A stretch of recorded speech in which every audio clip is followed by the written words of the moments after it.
ومولانا محمدا عبده ورسوله أما بعد فأعوذ بالله من الشيطان الرجيم بسم الله الرحمن الرحيم شهر رمضان الذي أنزل فيه القرآن هدى للناس وبينات من الهدى والفرقان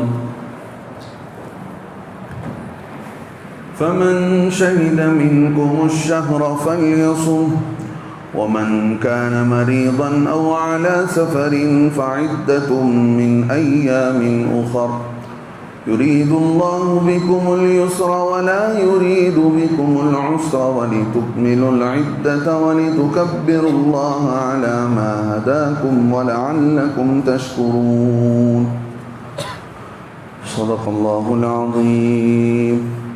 وقال نبينا صلى الله عليه وسلم للصائم فرحتان فرحة عند فطره وفرحة عند لقاء ربه.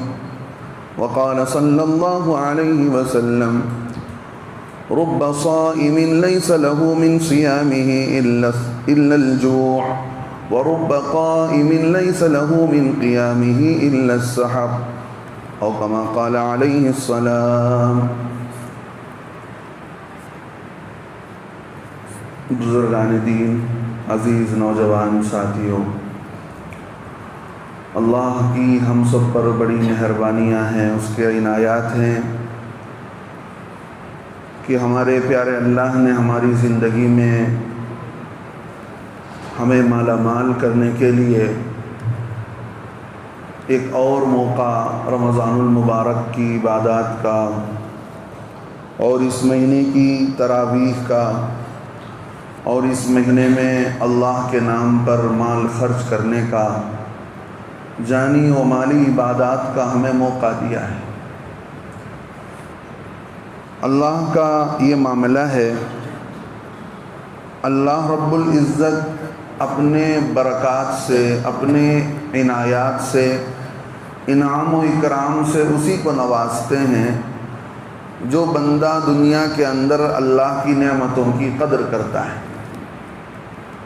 دنیا کی چیزوں کے ہم اتنے عادی ہو گئے ہیں، دنیا کے مال و دولت ہماری زندگی سے اتنا اس کا تعلق ہو گیا، اور پیسوں سے اور چیزوں سے ہوتا ہوا ہم نے آنکھوں سے اتنا دیکھا ہے اور بولا ہے کہ اللہ کی نعمت کا جب لفظ آتا ہے تو ہم یہ سمجھتے ہیں کہ دنیا کی نعمت، مال و دولت، گھر بنگلہ، اس کے علاوہ اللہ رب العزت نے جو کچھ ہمیں دے رکھا ہے اسے نعمت آدمی تصور ہی نہیں کرتا ہے. موت کے بعد جب آنکھیں کھلیں گی اس وقت اندازہ ہوگا بندے کو کہ اللہ نے اسے کیا کچھ دے رکھا تھا، اور وہ دھوکے میں دنیا ہی کو سب کچھ سمجھ لیا تھا، اور اس دین کو، نماز کو، روزے کو، رمضان کی عبادات کو وہ کچھ نہیں سمجھتا تھا. اللہ کرے کہ ہماری نظروں میں دین کی اہمیت پیدا ہو جائے، رمضان کی قدر و قیمت پیدا ہو جائے، رمضان کی عبادات کے اندر ہم جان ڈالنے والے بن جائیں، سوائے خانہ پوری کے، روٹین کے، ہم اس عبادت کو جاندار بنانے کی کوشش کریں. اگر کوئی بھی چیز دنیا کے اندر جب آدمی خریدنے کے لیے جاتا ہے تو کوالٹی دیکھتا ہے، اس کے اندر کی ورجنلٹی دیکھتا ہے، اس کے اندر کا پاور دیکھتا ہے. گاڑی لینے جاتا ہے تو وہ پوچھتا ہے کہ اس کے اندر کی سی سی کتنی ہے، اس کے اندر کی انجن کا پاور کتنا ہے، اور یہ کتنا سپورٹ کرتا ہے، کس موقع پر کیا چیزیں اس کے اندر فیسلٹی ہیں. تو اس کائنات کو پیدا کرنے والا رب، جس نے یہ رمضان کا قیمتی موقع مجھے دیا ہو، ایک وہ بندہ جو اللہ کو ڈر ڈر کر ایک ایک منٹ کی قیمت ادا کر رہا ہو اللہ کے یہاں، رمضان کے ایک ایک نماز کی وہ قدر و قیمت کو سامنے رکھ کر اذان سے پہلے مسجد میں حاضر ہو کر 5 نمازیں پڑھ رہا ہو، روزہ بھی ڈرتے ہوئے رکھ رہا ہو، نمازیں بھی دل لگا کر پڑھ رہا ہو، تراویح میں بھی دل لگا کر قرآن سن رہا ہو، ایک طرف رمضان کی اس کی عبادتیں اور ایک طرف سستی کے ساتھ نمازیں پڑھنے والے، موقع ملا تو رمضان میں نمازیں چھوڑ دیے، موقع ملا تو پڑھ لیا، نہ تو چھوڑ دیا، اور موقع ملا تو کچھ رکعتیں پڑھی، تراویح کی پھر چلتے بن گئے، قرآن کا اہتمام نہیں، اور دن بھر اپنی روٹین کو نہیں چھوڑا، تو یہ دونوں کیسے برابر ہو سکتے ہیں؟ اللہ نے اپنے کلام میں پوچھا ہے، قُلْ هَلْ يَسْتَوِي الْأَعْمَى وَالْبَصِيرُ، اے نبی علیہ السلام ان لوگوں سے پوچھئے کیا دیکھنے والا اور نابینا دونوں برابر ہو سکتے ہیں؟ ام هل تستوی الظلمات والنور، کیا اندھیرا اور روشنی دونوں برابر ہو جائیں گے؟ تو اسی طرح ایک وہ آدمی جو رمضان کی قیمت ادا کر رہا ہے، قدر کر رہا ہے، دنیا کے لیے کم وقت دے رہا ہے، گھر کے لیے کم وقت دے رہا ہے، ہر وقت اللہ اللہ کر رہا ہے، وقت سے پہلے نماز میں حاضر، وقت سے پہلے تراویح میں حاضر، دل اس کا عبادات میں، دل اس کا قرآن کے پڑھنے میں، حلال حرام کا اہتمام ہے، کھاتا بھی کم ہے، رات کو زیادہ بھی جاگ رہا ہے، ایک اس خوش نصیب کا رمضان اور ایک سستی کرنے والا اور دل کو عبادات سے جی چرانے والا، دونوں کیسے برابر ہو جائیں گے؟ راتوں کو اللہ کے سامنے کھڑے ہونے والا اور راتوں کو ہوٹلوں میں گپے مارنے والے برابر ہو جائیں گے؟ رمضان کے ملنے پر نفل عبادات کا ثواب فرائض کے برابر، فرائض کا ثواب 70 فرض کے برابر، اللہ کے یہاں اس کا بھاؤ بڑھ رہا ہے، اس کا پرسنٹیج بڑھ رہا ہے، تو یہ آدمی اللہ کا نیک بندہ عبادات میں زیادہ سے زیادہ دل لگا رہا ہے، اور دوسرا آدمی رمضان کیا ملا؟ والی بال کھیلنا شروع کر دیا، سال پر کھیلنے کا موقع نہیں، رمضان آیا کھیلنا شروع کرو، کرکٹ کھیل رہے ہیں، والی بال کھیل رہے ہیں، ریسنگ کر رہے ہیں، دونوں کا رمضان برابر؟ اللہ غافل ہے، اللہ کو نہیں پتا ہے کہ کون کیا کر رہا ہے، کون ڈنڈی مار رہا ہے، کون اس کے سامنے رو رہا ہے، کون اس کے سامنے اپنی عبادات کو کوالٹی والا بنا رہا ہے، جاندار بنا رہا ہے، اللہ کو نہیں معلوم۔ وَمَا رَبُّكَ بِغَافِلٍ، لوگو ہم تمہارے کرتوتوں سے غافل نہیں ہیں، یہ مت سمجھو کہ ہم تمہیں نظر نہیں آتے تو ہم وہاں نہیں ہیں، ہمیں سب پتہ ہے، ہم سب جانتے ہیں تمہاری دل کی نیتوں میں کیا ہے، تم دل میں کیا سوچتے ہو، دل کے اندر تمہاری کیا بدنیتی ہے، اچھی نیت، بری نیت، سب کا پتہ ہے، تو تمہارے جسم سے نکلنے والے اعمال کا ہمیں پتہ نہیں ہوگا، ہمیں اندازہ نہیں ہوگا۔ تو میرے دوستو بزرگوں، یہ سیزن ہے عبادات کا، اللہ سے لو لگانے کا اور اللہ سے جڑ جانے کا۔ یہ رمضان اسی لیے آیا، رمضان کا معنی ہی یہی ہے، رمض یرمض، رمضان کے معنی آتے ہیں جلا دینے کے، ہمارے گناہ جلا دیے جائیں، ہماری عبادات کے ذریعے، روزے کے ذریعے، راتوں میں اللہ کے یہاں رونے دھونے کے ذریعے ہمارے گناہ جلا دیے جا رہے ہوں، ہمارے گناہ کبیرہ جو ہم نے اللہ کو ناراض کر رکھا ہو، نبی کی سنتوں کو چھوڑنے پر ہمارے سر پر جو گناہ لگے ہوئے ہیں وہ سارے دھل جائیں، اسی لیے تو یہ مہینہ آیا۔ اللہ کرے کہ اس کی قدر ہم کی توفیق ہمیں مل جائے، اس کی قیمت ہم جان کر اس کی قدر کرنے والے بن جائیں۔ کیسے کیسے لوگ تھے، حضرت شاہ عبد الرحیم صاحب رائے پوری رحمۃ اللہ علیہ رمضان کے چاند سے پہلے سب سے ملاقات کر لیتے تھے، بھائی اب نہیں، اب ملاقات کا وقت ختم ہو گیا، اب ملاقات کا وقت ختم ہو گیا۔ سوائے 4-5 خاص خادموں کے کسی کو اندر کمرے میں جانے کی بھی اجازت نہیں ملتی تھی، اور کھجور اور پانی سے روزہ کر رہے ہیں، افطاری سے پہلے ایک آدھ گھونٹ دودھ کی پی رہے ہیں، ایک مرتبہ اس مزے میں آ کر کہہ رہے تھے، ہائے دنیا میں ہی جنت کا مزہ آ رہا ہے۔ کیسے لوگ تھے؟ ہم نے تو اپنا روٹین ہی نہیں چینج کیا، نہ فون ہم نے دیکھنا چھوڑا، نہ واٹس ایپ کو دیکھنا کم کیا، نہ فیس بک دیکھنا چھوڑا، نہ لوگوں سے ملنا جلنا چھوڑا، نہ ہماری عبادات بڑی، کچھ بھی نہیں ہوا، ویسی کی ویسی ہی زندگی۔ حضرت دعا کرو اللہ معاف کر دے، حضرت دعا کرو، کیسے معاف ہوگا؟ کیسے معاف ہوگا؟ آپ رمضان کی ناقدری کریں، یہ رمضان، یہ روزہ اللہ کے یہاں جھگڑا کرے گا کل قیامت کے دن. باری تعالیٰ انی منعتہ الصوم، انی منعتہ، میں نے اسے روکے رکھا کھانے سے جو کھانا کہ اس کے لیے حلال تھا. میں نے اسے خواہشات سے روکے رکھا جو خواہشات بیوی سے پورا کرنا اس کے لیے جائز تھا. میں نے اس سے روکا، اس سے روکا. باری تعالیٰ اسے بخش دیجئے، باری تعالیٰ اس پر رحم کر دیجئے. یہ وہ رمضان، یہ وہ روزہ، کوئی مددگار، کوئی سہارا نہیں. کل قیامت کے دن آدمی تمنا کر رہا ہوگا کاش میرے ان اعمال اور میرے بیچ میں مشرق اور مغرب کا فرق ہو جائے. میرے کرتوت جو میں نے گناہ کر رکھے ہیں، نافرمانیاں کر رکھی ہیں، دن و رات کو جو میں نے کالا کر رکھا ہے، وہ مشرق میں، میں مغرب میں ہوتا. یا لیتنی بعد المشرقین و مغربین فبئس القرین. قرآن کہتا ہے آدمی تمنا کرے گا اس موقع پر روزہ آ کر کھڑے ہو کر اللہ کے ہاں ریکمینڈ کر رہا ہو، میرے اور آپ کا سفارش بن رہا ہو. تو روزہ بھی تو روزے جیسا ہو، نماز بھی تو نماز جیسا ہو. نماز کے بارے میں بتایا گیا نماز روزی کو کھینچتی ہے، روزی میں برکتیں لاتی ہیں. آپ نماز پڑھ رہے ہیں پھر بھی آپ کی زندگی میں برکت نہیں آتی تو سمجھ لیجیے گا آپ کی نماز نماز نہیں ہے، صرف اٹھک بیٹھک ہو رہی ہے. روزے کے بعد آپ کے اندر اللہ کا تقویٰ بڑھ جائے، گناہوں سے آپ کے دل کے اندر نفرت پیدا ہو جائے، اللہ کے یہاں دل لگ رہا ہو، نمازوں کی طرف آگے بڑھ رہے ہو، مسجدوں کا آپ کھوٹا بن رہے ہو، تو سمجھیے روزہ آپ کا اپنے اندر اثر ڈال رہا ہے. اگر روزہ رکھنے کے باوجود بھی اثر نہیں پیدا ہوتا ہے، کوالٹی والا روزہ نہیں ہے، جاندار روزہ نہیں ہے، تو پھر آپ کے اندر اللہ کا ڈر نہیں آئے گا.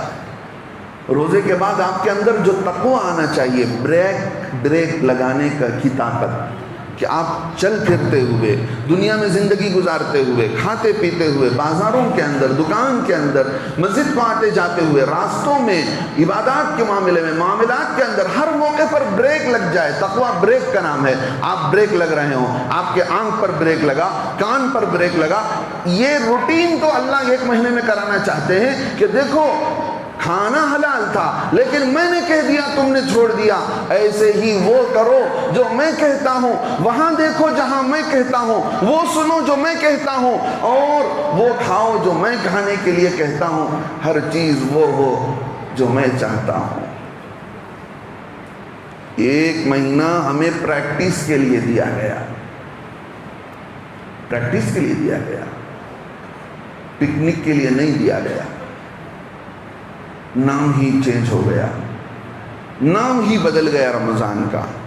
ایک ویو ہی چینج ہو گیا کہ رمضان کا مطلب پکنک، رمضان کا مطلب بازار، رمضان کا مطلب کھانا، رمضان کا مطلب گھومنا، رمضان کا مطلب انٹرٹینمنٹ، رمضان کا مطلب انجوائے کرنا. کہاں سے اللہ کی مددیں آئیں گی؟ اپنے کو بدلنے کے لیے تیار نہیں. کہاں سے ہمارے اوپر MP MLA CM یہ سب بدلیں گے؟ ظالم حکمرانوں کا تسلط کیسے ختم ہو جائے گا؟ جو ہم نے اللہ پر، اپنے جانوں پر، رمضان پر اپنا ظلم ڈھا رکھا ہے. قرآن میں کھڑے ہونے کے لیے مغرب میں جو مجمع نماز میں ہوتا ہے وہ آخر کہاں چلا جاتا ہے؟ کون سے موت کے فرشتے انہیں آسمان پر لے کر چلے جاتے ہیں تراویح کے موقع پر؟ کیوں انہیں قرآن سے محبت پیدا نہیں ہوتی؟ کیوں آخر اللہ کے سامنے کھڑے ہونے سے پیچھے ہٹتے ہیں؟ کیوں انہیں مزہ نہیں آتا قرآن کے سننے میں؟ میرے دوستو بزرگوں، رمضان کو رمضان بنائیں. رمضان واقعتاً ہماری زندگی پر اثر ڈال رہا ہو، ہمارے اندر تقویٰ پیدا کر رہا ہو، ہماری زندگی کے اندر اللہ کا ڈر آ رہا ہو، حلال حرام کی تمیز آ رہی ہو، اور جیسے ہم نماز کے رمضان میں پابند بن رہے ہوں، پریکٹس ایسی اتنی بہترین پریکٹس ہو. واقعتاً اللہ رب العزت فرماتے ہیں لوگو للصائم فرحتان، روزے دار کے لیے 2 خوشیاں ملنے والی ہیں، 2 انعامات ملنے والے ہیں. ایک خوشی کا موقع تو روزہ کھولتے وقت ہوتا ہے، اسے خوشی ہو رہی ہوتی ہے میں نے روزہ پورا کر دیا، اللہ کے کہنے پر میں بھوکا رہا، نمازیں بھی پڑھی، عبادات بھی کیا. للصائم فرحتان فرحۃ عند فطرہ وفرحۃ عند لقاء ربہ. ایک مزہ تو، ایک خوشی تو اسے روزہ کھولتے ہوئے ہوگی، دوسری خوشی اسے اپنے اللہ سے موت کے بعد ملاقات کے وقت. کیا دن ہوگا اللہ کے لیے بھوکا رکھا. 40 سال کی زندگی ملی ہو، 55 ایئرس میں 15 سال کو چھوڑ کر 40 سال اگر اس نے روزہ رکھے ہوں، 40 رمضان کی قدر و قیمت اس نے کی ہو، پھر وہ اللہ سے مل رہا ہو، اس کا اللہ اس سے کتنا خوش ہو رہا ہوگا.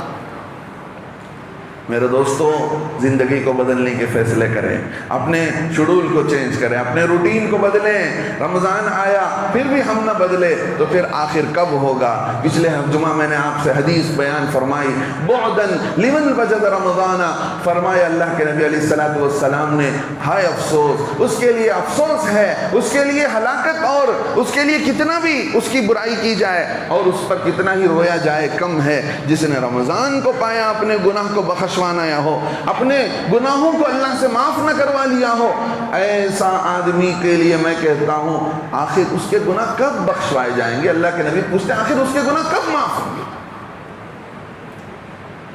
تو میرے دوستو، ایک تو یہ مہینہ غمخواری کا ہے، جہاں عبادات کا ہے، اللہ کو ڈر کر اپنی زندگی کے اندر روٹین کو چینج کرنے کا ہے، پریکٹیکلی طور پر اپنے اعمال کے اندر اپنے روٹین کو چینج کرنے کا ہے.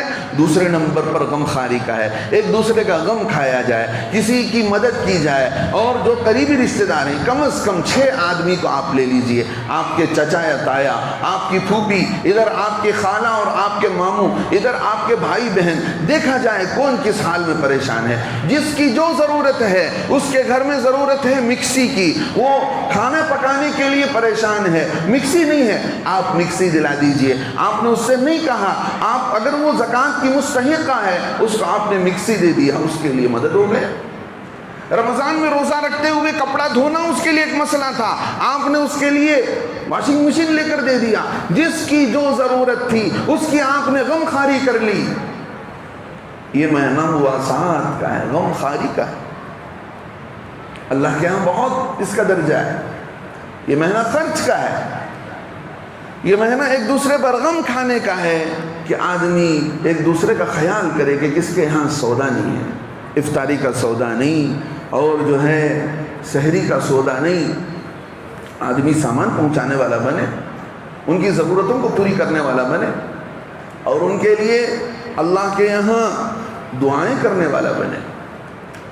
اگر وہ خوشحال ہیں، آدمی صرف رمضان آیا تو اپنے لیے دعا کرتا ہے، اے اللہ مجھے دے دیجئے، اے اللہ مجھے عنایت کر دیجئے، اے اللہ مجھے.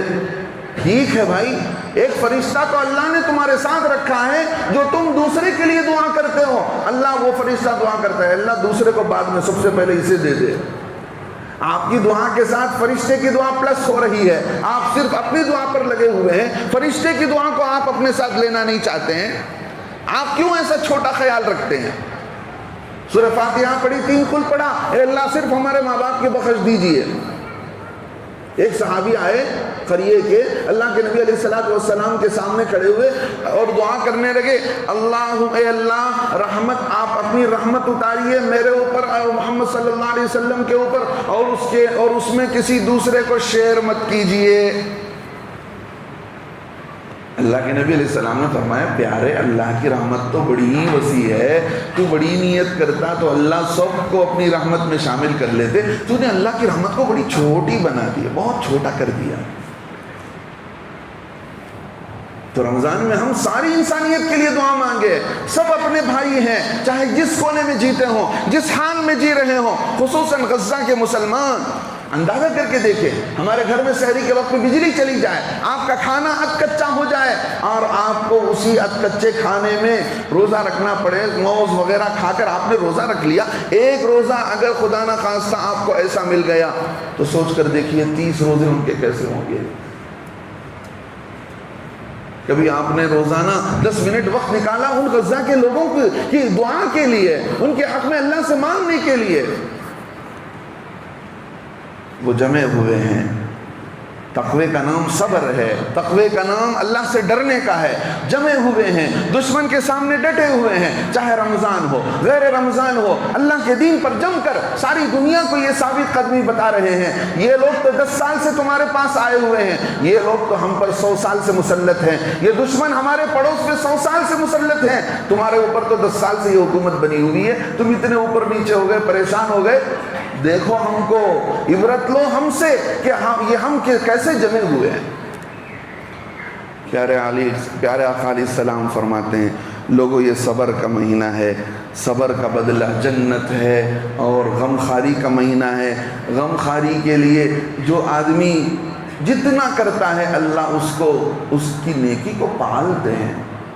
آپ اندازہ کریں کل قیامت کے دن اللہ تعالیٰ اتنی نیکی کو پال کر، اس کو بڑھا کر، پال پوس کر کے اتنا بڑا بنا کر دیں گے، آدمی سوچے گا یا اللہ میں نے اتنے بڑے نیک کام تو نہیں کیے تھے جس کا بدلہ اتنا زیادہ مل رہا ہے، باری تعالیٰ یہ کیا ہے، باری تعالیٰ یہ کیا ہے۔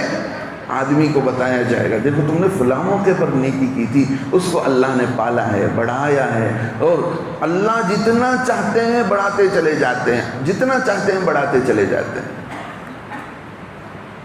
دنیا میں ہی صرف رمضان میں بونس نہیں ملتا، اللہ کے یہاں کا بونس تو نظر نہیں آتا، وہ تو بادشاہ بنانے والی ذات ہے، اس کے شان کے خلاف ہے کہ وہ بتا دے کہ میں اتنے % ہی بڑھاؤں گا، اس نے کہا میں کتنا بڑھاؤں گا تم سوچ بھی نہیں سکتے میں کتنا بڑھاؤں گا۔ تو یہ سیزن جس کا ایک ایک لمحہ قیمتی، ایک ایک منٹ قیمتی، اس کو ہمیں ضائع نہیں کرنا چاہیے۔ پکنک کے اندر اور مارکیٹوں کے اندر کھانے پینے میں، ہاں کھانے پینے میں، ہمارے ایک مولانا تھے، مولانا عاقل حسامی صاحب، حیدرآباد کے بڑے عالم تھے، لوگوں کو بیانوں میں ہنسایا کرتے تھے۔ ایک انہوں نے کہا کہ بھئی ایک غیر نے مجھ سے ایک موقع پر مل کر پوچھا حضرت وہ ایک مہینہ تمہارے بیچ میں کھانے کا مہینہ آتا نا، وہ کون سا مہینہ؟ سوچ کر دیکھیں، ہم سوچ کر دیکھیں کہ ہم نے کیا تصور دیا۔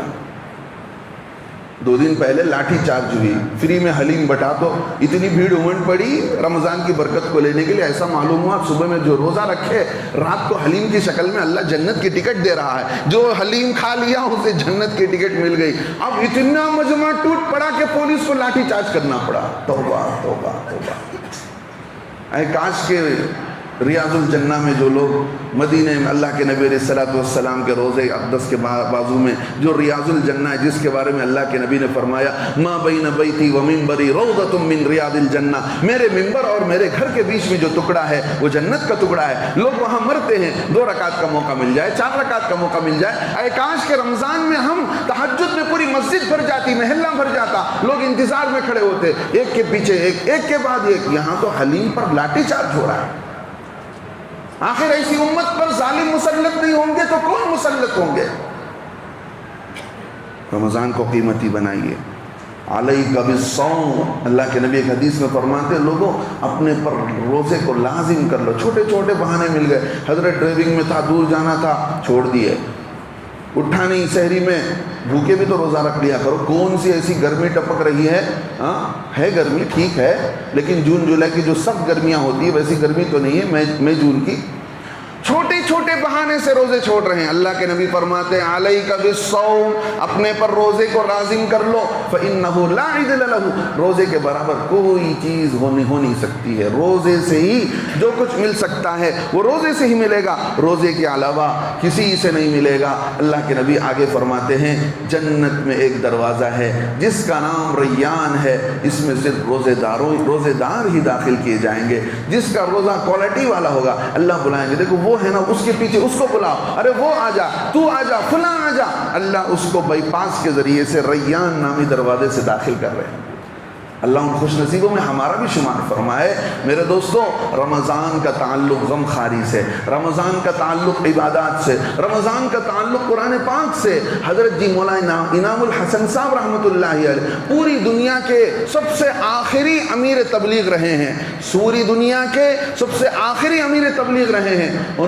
ان کا معمول یہ تھا، لوگوں کو خط لکھا کرتے تھے، اپنے جیسے علماء سے، بزرگوں سے معلوم کرتے تھے تم نے کتنا قرآن پڑھا، تم نے کتنا قرآن پڑھا، تم نے کتنا قرآن پڑھا. کوئی کہتے ہیں حضرت میں نے 10 پڑھا، 20 پڑھا، 30 پڑھا. پھر اس کے جواب میں لکھتے الحمدللہ میری ساری ذمہ داریوں کے باوجود، تبلیغ کی ساری ڈیوٹی اور ذمہ داری کو ادا کرنے کے باوجود روزانہ میں نے 2 قرآن ختم کیا ہے. 60 قرآن میرا رمضان میں ختم ہوا. جا کر پوچھیں، ہم بچوں سے پوچھیں بیٹا رمضان کی چاند کے بعد سے تم نے کتنے قرآن ختم کیے. اپنے کو ٹٹولیں، قرآن سیکھیں، قرآن کے لیے وقت دیں، قرآن کو سنیں، سمجھیں. اللہ کے یہاں لو لگانے کا سب سے بڑا معیار قرآن ہے، اللہ کا کلام ہے. جو قرآن سے قریب ہو گیا سمجھیے وہ اللہ سے قریب ہو گیا. حدیث پاک میں فرمایا گیا قرآن سب سے بڑا سفارشی ہے، اللہ کے یہاں ہماری سفارش کرے گا. لوگ دعا کے لیے ترستے ہیں. اللہ کے نبی فرماتے ہیں جس کا روزہ ہو جائے ثلاثۃ لا ترد دعوتہم، 3 لوگ ایسے ہیں جن کے دعا کو اللہ رد نہیں کرتے. الامام العادل، انصاف کرنے والا بادشاہ. آگے فرمایا روزے دار، اللہ روزے دار کی دعوت کو، دعا کو بھی رد نہیں فرماتے. تیسرے نمبر پر فرمایا اللہ رب العزت مظلوم کی دعا کو بھی رد نہیں فرماتے. وہ جس کے حق میں بد دعا کرتا ہے اللہ اس کی بد دعا کو قبول کرتے ہیں. لیکن کچھ بدنصیبوں کے متعلق بھی بتایا جن کا دن بھر کا بھوکا رہنا، سوائے بھوکا رہنے کے انہیں کچھ نہیں ملا. رب صائم لیس لہ من صیامہ الا الجوع، بہت سارے روزے دار ان کو ان کے روزے سے کچھ ملنے والا نہیں ہے سوائے بھوکا رہنے کے، پیاسا رہنے کے. کون؟ جنہوں نے روزہ رکھ کر بھی جھوٹ نہیں چھوڑا، گالی نہیں چھوڑی، لڑائی نہیں چھوڑی، نمازیں چھوڑتے رہے، اللہ کا ذکر چھوڑتے رہے. ویسے ہی روٹین رہی جو رمضان کا رہا، رمضان سے پہلے کا رہا. ان کو سوائے بھوکا رہنے کا کچھ نہیں مل رہا ہے. ہمیں تو یہ کہا گیا بھائی لڑائی مت کرو، جو کوئی لڑ رہا ہے اس سے کہہ دو میں روزے دار ہوں. حقیقت میں اگر وہ کلمہ والا ہوگا تو اپنے کو دور کر لے گا کہ رمضان میں کہاں سے لڑتے بیٹھے. اور بتایا گیا وَرُبَّ قَائِمٍ لَيْسَ لَهُ مِنْ قِيَامِهِ إِلَّا السَّحَرُ، بہت سارے لوگ نمازوں میں کھڑے ہوتے ہیں، راتوں میں، تراویح میں، تہجد میں، راتوں کو جاگتے ہیں، سوائے جاگنے کے انہیں کچھ نہیں ملتا. گپے مار رہے ہیں، روڈوں کے اندر وقت ضائع کر رہے ہیں. تراویح میں کھڑے ہیں تو امام صاحب رکوع میں جاتے ہیں تو تب آ کر جلدی سے نیت باندھ لیتے ہیں. بہت سارے نوجوان اوپر جا کر وقت ضائع کرتے ہیں، اور امام صاحب قرآن پڑھ رہے ہیں تو اپنے موبائل کے اندر قرآن دیکھ کر پڑھ رہے ہیں کہ امام صاحب صحیح پڑھ رہے ہیں کہ نہیں پڑھ رہے ہیں. آپ کو سننے کو کہا گیا، آپ کو یہ نہیں کہا گیا کہ آپ امام صاحب کا قرآن فون اٹھا کر دیکھ کر سنو. یہ کیا بنا لیا ہم نے تماشا؟ رمضان کو تماشا بنا لیا. تو اللہ رب العزت بھی ہمارے تماشے کی وجہ سے وہ اللہ رب العزت مددیں نہیں اتارتے ہیں جو مددیں اتارنی چاہیے. فَإِنْ صَابَّهُ، اگر کوئی ہم سے لڑ رہا ہے، جھگڑا کر رہا ہے، اللہ کے نبی فرماتے فَلْيَقُلْ إِنِّي امْرُؤٌ صَائِمٌ، لوگ تم اسے کہہ دو جھگڑا کرنے والے سے بھی میرا روزہ ہے. اب کچھ مسائل ہیں روزہ رکھنے کے بعد. آدمی نے روزے کی نیت بھول گیا، لیکن سحری کرتے وقت سحری خود ایک نیت ہے کہ بھائی میں روزہ رکھنا چاہتا ہوں. سحری خود ایک نیت ہے. اگر کسی نے نیت بھول گیا، دل کی نیت رہی، تو اس کا روزہ، اس کی روزے کی نیت شمار کر لی جائے گی. اگر زبان سے کہہ لیتا ہے صبح صادق سے پہلے تو اچھی بات ہے. اگر صبح صادق کے بعد دعا پڑھ لے یا دل سے نیت کر لے اس کا روزہ شمار ہو جائے گا. ہر روزے کے لیے الگ الگ نیت کرنی پڑے گی. اس کی نیت کا آخری وقت نصف النہار یعنی 12:30 بجے تک ہے. آدھا دن جو جس کو زوال کہتے ہیں اس وقت سے پہلے نیت کر لینا چاہیے، دل سے بھی کم از کم، تو اس کا روزہ شمار ہو جائے گا. اب بہت سارے لوگ سفر پر ہوتے ہیں، جو سفر آدمی کو تھکا دینے والا ہو کہ آدمی روزہ نہیں رکھ سکتا، ایسی بیماری جو آدمی کے اندر روزہ رکھنے سے اس کا پرابلم بڑھ سکتا ہو، اور اس کے لیے مسلمان دیندار ڈاکٹر نے منع کیا ہو ہاں بھائی روزے کا بڑا نقصان ہونے والا. جنرلی طور پر چھوٹے چھوٹے بہانے سے روزے سے روک دیتے ہیں، روزے سے روک دیتے ہیں ڈاکٹر، ان کی باتوں پر مت آئیے، تلاش کیجیے مسلمان ڈاکٹر کون ہے، اگر وہ منع کرتا ہے تو اس کے کہنے پر آپ روزہ چھوڑ سکتے ہیں، اگر وہ دیندار ڈاکٹر ہے، آپ کے ایمان کو بھی سامنے رکھ کر، دین کو بھی سامنے رکھ کر فیصلہ کرتا ہے۔ تو بیمار اور مسافر اور پریشان حال آدمی، جو آدمی روزہ نہیں رکھ سکتا، ایسی اتنا کمزور ہے جس کے اندر روزہ رکھنے کی طاقت نہیں، ایسا آدمی روزہ چھوڑ سکتا ہے، اسے فدیہ دینا پڑے گا۔ ایک فدیہ ایک صدقۃ الفطر ہے۔ اب مسئلہ یہ ہے کہ سحری کے بعد آپ بیوی، سحری کے بعد عورت ناپاکی سے پاک ہو گئی، بچہ نابالغ تھا بالغ ہو گیا، کافر مسلمان ہو گیا، نصف النہار سے پہلے یہ ساری صورت پیش آئی، تو یہ کافر اپنے اس کا روزہ تو نہیں ہوگا، لیکن مسلمان ہو جانے کی وجہ سے اسے روزے دار کی شکل صورت اختیار کرنی پڑے گی۔ بچے کو بھی روزے دار کی شکل صورت اختیار کرتے ہوئے کھانے پینے سے اپنے کو روکنا پڑے گا، ایسے ہی عورت کا بھی مسئلہ۔ اور روزے کے بیچ میں کوئی عورت ناپاک ہو جاتی ہے تو ایسی صورت میں ان کے لیے بھی یہی حکم ہے کہ وہ شام تک روزے داروں کی طرح رہے، کھانے پینے سے رکی رہے، لیکن اس کا روزہ شمار نہیں ہوگا، اس کا وہ روزہ ٹوٹ گیا۔ اب کچھ چیزیں ایسی ہیں جس کی وجہ سے روزہ نہیں ٹوٹتا ہے۔ ایک تو یہ ہے کہ بھئی بھول کر کھا لیا، کبھی ایسا ہوتا ہے آدمی کے ذہن میں بالکل نہیں رہتا، وہ بھول کر کھا لیتا ہے، اللہ کے نبی نے فرمایا اس کو اللہ نے کھلایا ہے، بھول کر کوئی آدمی کھا پی لیتا ہے اس کا روزہ نہیں ٹوٹتا۔